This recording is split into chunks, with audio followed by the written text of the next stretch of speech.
Good morning, everybody. Good morning. So, are you ready to raise the roof? Yes, ma'am. Yeah. Yes, ma'am. Well, you know, usually raising the roof is like what you see over here. They're putting the roof on the building. I'm talking about a different kind of raising the roof. I'm talking about a raising of the roof where the intensity, the energy inside the building lifts up the roof. Are you ready to raise the roof? Yeah. Let's do that again. Are you ready to raise the roof? Yeah. Well, here we go. You know, last Sunday, Reverend Joe talked to you about greatness. And she told you how truly great as a human being you are. You have the powers, if you have the Christ consciousness, of Jesus. He healed. He increased food. He did all things wonderfully. And each one of us can do it too. Amen. But we have to, number one, believe we can do it. How many of you believe that you can transform the world, that you can do miracles? How many? Hooray for you. Great. That's wonderful. That's where we're going. You know, raising the roof of your consciousness, knowing that you are great, the way that you raise it even further is if you serve. Serve your spiritual community, serve your community at large. Because you can talk all day Amen. about how great you are and how wonderful everything is, and unless you take that step and do something, Amen. it's all for naught. Hallelujah. Not worth having. You know, the traditional thing has been that churches and others would have like Poverello House and Rescue Mission and stuff. But those were the kinds of things where give me your money or give me your food and I will take care of seeing that other people have it. Mm-hmm. Well, that's not the kind of service I'm talking about. I'm talking about nose-to-nose service. Huh. I'm talking about facing the person and doing it right then and there. You don't, you know, and the churches have in the past given titles to people that serve. I am a religious science practitioner. Okay. And there are others. In Unity, they have chaplains. They do very much the same work as a religious science practitioner, maybe even a little more so. But you know what? You don't need a title. Amen. You don't need a name to be of service. You just have to be you out there doing what the tremendous great person you can do. It's a day-to-day situation.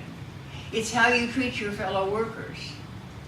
It's how you come forward with new ideas. It's how you treat the people in your spiritual community. How you are willing to stand up and say, hey, I'm here. I can do this. And we all have something to offer. Time, talent, or treasure. Or all three. And we have people in this community who do all three. Time, talent, and treasure. You see talent every Sunday morning when the music appears and the platform assistants is up here making the announcements. And the ushers are at the back door greeting you as you come in. And we also have our sound guy that sees to it that we have stuff on the wall and that we can hear each other. And those are here every week. And that is they're providing their talent as a service to give you a beautiful Sunday morning. But there's so many other ways that we can contribute. Matter of fact, in the announcements today, Barbara was giving you a whole list. We need ushers. We need people for the youth school. We need people actually to come in and vacuum the floors. Amen. We need people doing things all of the time. And do you know what? This is a two-way street. You cannot give to your spiritual community, to another person, without having it come back to you. Amen. What did Jesus say? Stamped down and pressured over, given back like 10 times over what you got. That's right. That's what you can expect. So you don't want to be holding back. If you even think that you might be able to do something, step forward. Nobody's going to laugh at you. Nobody's going to criticize you. If you blow it, you blow it. So next week we'll do it better. So what? We're all humans. We all make mistakes, but we all have tremendous energy and tremendous power. And I'm urging you today to use it. You know, they say use it or lose it. Well, that's part of it. I mean, if you aren't going to be there and be active, and you're not going to get anything from the service. Amen. Unless you are part of it, you are gaining nothing. You know, today we opened with beginning with bringing in the sheaves. And see, that's an old song. But it talks about the harvest. It talks about bringing in to our community the harvest of our service. Amen. And as we bring into our community grows. And as our community grows, everything else grows. And guess what? We raise the roof. Amen. Amen. Amen. You know, the United States is a wonderful country. We have seen a number of disasters recently, whether it's flooding in the Midwest or tragedies on the East Coast, fires burning up half of California. And the people come forward. They come forward because it's a natural human thing to come forward to help someone in trouble.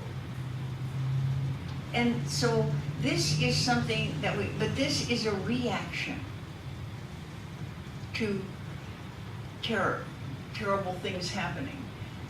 But we don't need reaction to be of service. We need to be of service proactively, Yes. ahead of the game. Yes. Now, I don't say that we can stop disasters. That's not my point. But my point is, you can care about your neighbor today, Amen. and maybe tomorrow, if something bad happens, between the two of you, you will be able to do good things. And you know, people need to be asked. I have a gentleman who lives a few apartments over from me, who is an amputee, and he walks with a prosthesis. He has a huge big old van that he gets in and out of with difficulty. And so as time has gone by and I observed this, I said to him, now if I can help you, just let me know. You know, I'll help you get your groceries in or whatever. And he said, no, I'm fine. Then one day I was down at the mailboxes getting my mail, and he pulled up in his big old van, and he said, could you do me a favor? And I said, of course. He said, please get my mail for me. Getting out of this thing with my prosthesis and then getting back in is such a chore. And I said, of course. But you know what?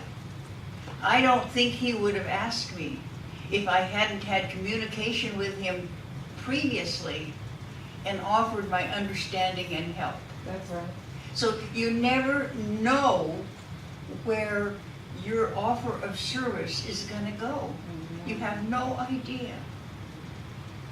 You know, I grew up in a little town just about 20 miles south of here called Carruthers. Now, when I lived in Carruthers, within a 2-mile radius around the little town was 150 people population. It was little. But that town had a network that really worked, a network of service. Now, there was there was somebody that needed to raise a barn. The community was there, and within a couple of days, the barn was up. When I was a sophomore in high school, one of my classmates' father suddenly died of a heart attack. It was the fall of the year. Now, in those days, we didn't go back to school till sometime in September because the kids all had to help harvest the raisins, the grapes, and the other fruit. So here were the raisins on the ground, a widow with a small girl and a boy 15. And the network worked.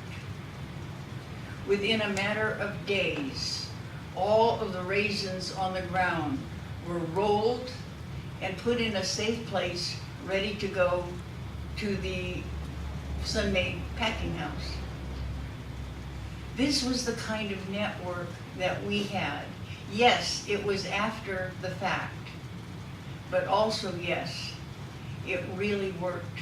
It even worked in my family. When we had a small dairy, like 15, 20 cows, we raised cotton and alfalfa. Now, I was just a little kid, and one day, my dad became violently ill. Now, the only person in our family who milked cows was my father.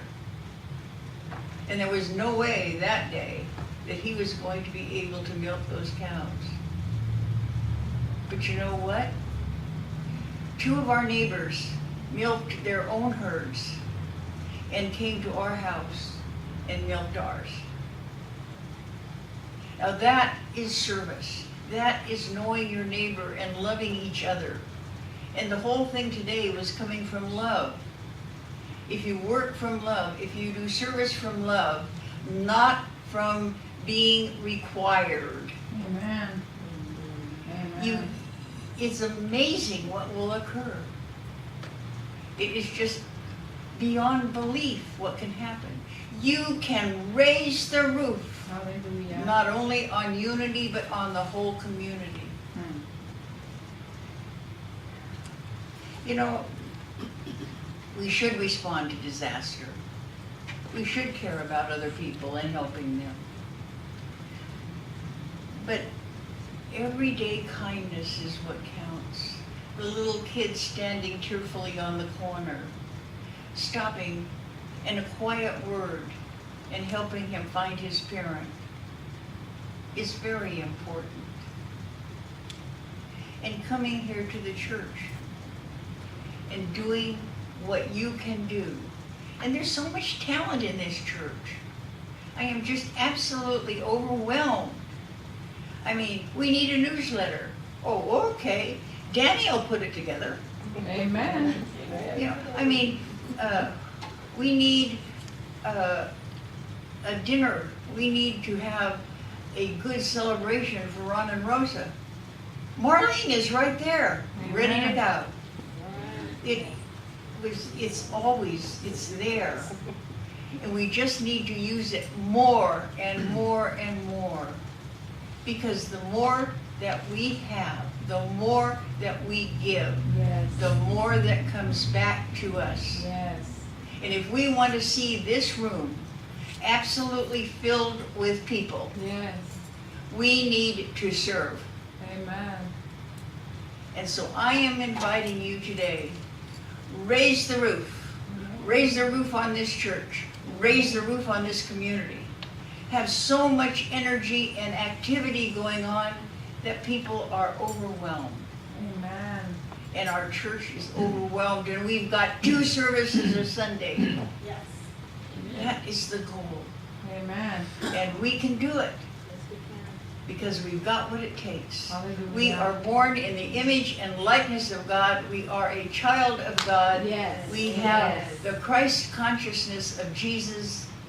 We can do it. Yes. And I challenge you Yes. today. Amen. Raise the roof.